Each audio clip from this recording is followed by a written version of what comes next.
All right, guys, right now we're going to talk about Headspace. Oh, yeah. Yeah. And one of the things, the key takeaways I took away from NLP is that there's a lot of noise going on in here. And when I overlaid this with my own sales approach and techniques, and I actually put this into practice, I saw a huge change in the way that I was able to connect with someone and communicate with them as soon as I got out of my own damn head. Yeah. You know, instead of worrying about what I was saying to myself or thinking about where I wanted to, and just was there with the person, it was a totally different response.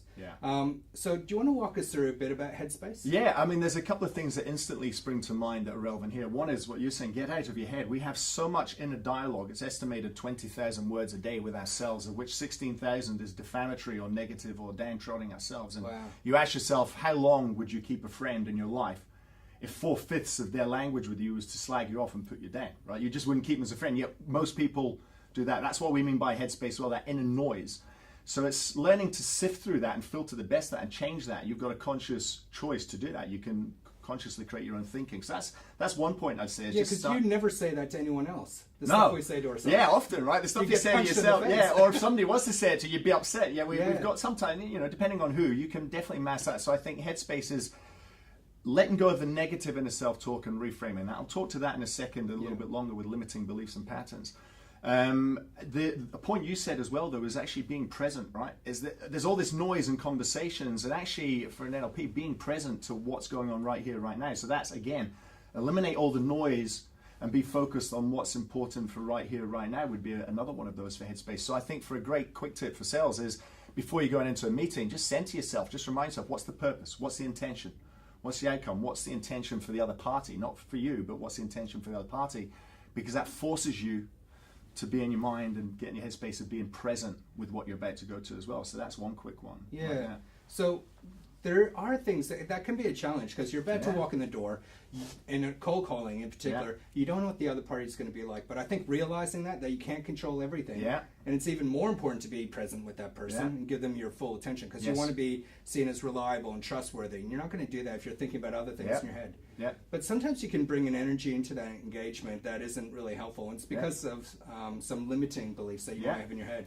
So can you give us some examples? So limiting beliefs, so let me expand a little bit on those as well. The limiting beliefs, if we've got any hang-ups that we're not convinced about ourselves. So I'll give you some obvious ones I've experienced coaching salespeople before. If they have any sort of belief that something they're dealing with is expensive, or they don't fully appreciate the value of what it is they're peddling, they could be projecting that onto other people. I've seen that pan out in call center and small environments where people don't want to say the figure, they don't want to say, hey, it's going to cost you $80,000. They try and break it down, and it's going to be 8000 by somehow demystified to digits, makes it sound less. Do you know what I mean? $7,999. Yeah, like it makes it sound less versus own it. It's $8,000. If you know the value, you can say it comfortably. So it's things like that. You've got to get through your own limiting beliefs or hang-ups or whatever it is. And so, with businesses, often I encourage them, whatever that is for yourself, you've got to break that. You either find a way to break it for yourself, or if you've got somebody in your business that you work with that's got a better belief system, ask them how they've got it. Find the answers, because until you get that level of deep belief anyway, those limiting beliefs are going to trail you around. Another way it shows itself is it's common to get a mixture or a variety of, we're going to call them objections. I call them buyer responses, because they're not right or wrong. They're going to come. They come early, they come late. And they're normal, they're common. And it's normal to get a mixed bag of different buyer responses or objections. So therefore, if you find you're getting the same objection over and over and over again, it's a good point to ask is, what might I be doing to attract that? Because that's not normal. As a junior, you expect a mixed bag, not the same one all the time. So what could I maybe be projecting? Is there something I need to untangle so I'm not inviting that as an objection? It's almost like the person who's allergic to cats. You know, you go into a room and there's a whole bunch of people, and there's the one person that's allergic to cats, and that's the one the cat goes to. You're sending it out there. You're asking for it. You see this in relationships, and I'm talking even outside of sales. You know, when you have a hang up about something, but that seems to be the only person you're attracting. Absolutely. So, and it's our language we do it. I'll give you a very practical example again. Is for a commission rate might be 1.5%, let's say, in a real estate world. And if you lead a conversation going, I know some people think 1.5% is expensive. Now, that person may not have even been thinking that. You've now planted that. They do now. Exactly. That's what I mean. It's catching that sort of language, eliminating that, and just going in really clean. Because then you don't attract those problems. If you go in comfortably, confident, and lead with the value that you bring, it doesn't really matter what the price is because they've seen all of that. Exactly. And that's what they buy into. They buy into you. Yeah. So that's a really important tip. We're going to talk about body language in a second too.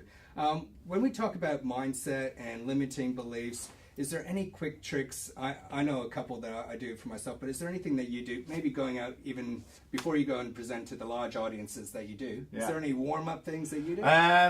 No, you know what? I get asked this quite often. It's not so much a warm-up. Well, actually it is. I invite people, the bigger audience, I take a minute and just visualize the morning going the way I want it to. I visualize people engaging with me in the content, getting something of value out of the content they can use.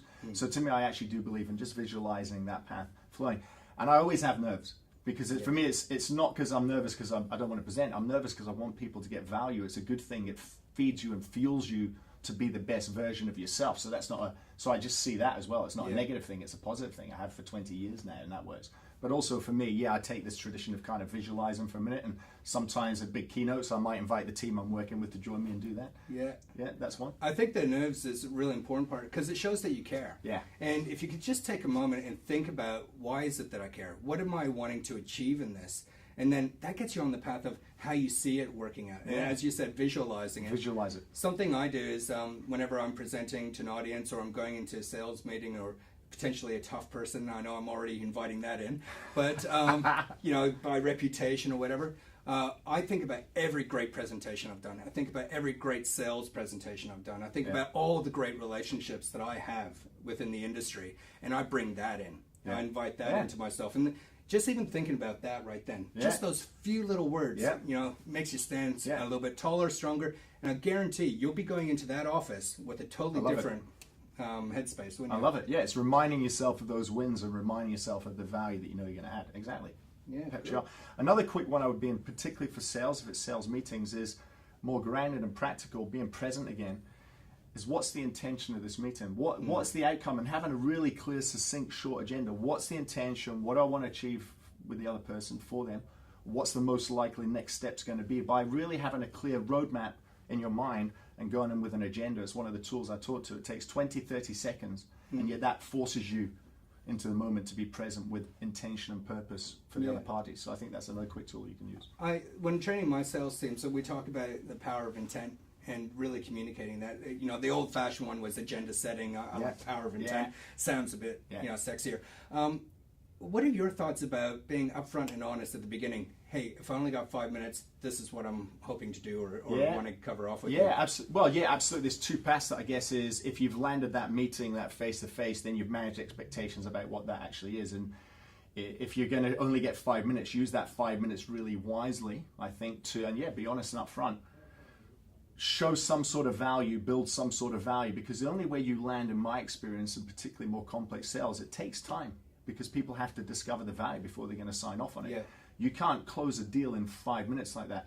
What you can do is focus on building value that then extends and buys you more time. They're willing to give you it, and then you get to lead the agenda for that time most appropriately to allow full discovery process to unfold and happen. In my experience, I find, getting back to the headspace and the power of intent, is if you only have 5 minutes. I remember this one famous meeting I talk about all the time. This guy was saying, I only have 5 minutes. And about an hour later, I walked out of that meeting. And I always use that as an anchor for myself, because what I did in that particular meeting is I said, well, if I only have 5 minutes of your time, I want to know much about you and what you're trying to achieve. And that led to a series of questions that just opened up. Because you're putting the focus on them. Absolutely. And that's a psychology of buyer's process. You can't anchor your sale unless you know what they need.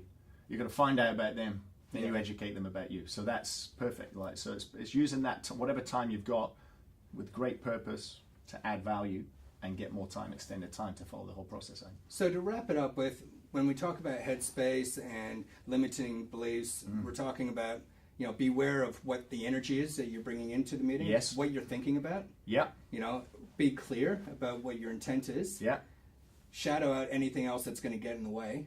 And be present and focused on the content. And shatter your own negative doubts, negative self-talk, limiting beliefs, or any hang-ups you've got. The clearer you are of that, the easier it is, because you're going in clean. I know you do a lot of one-on-one training and small group training on that as well. So if you want some more information, that guy to shatter those limiting self-beliefs.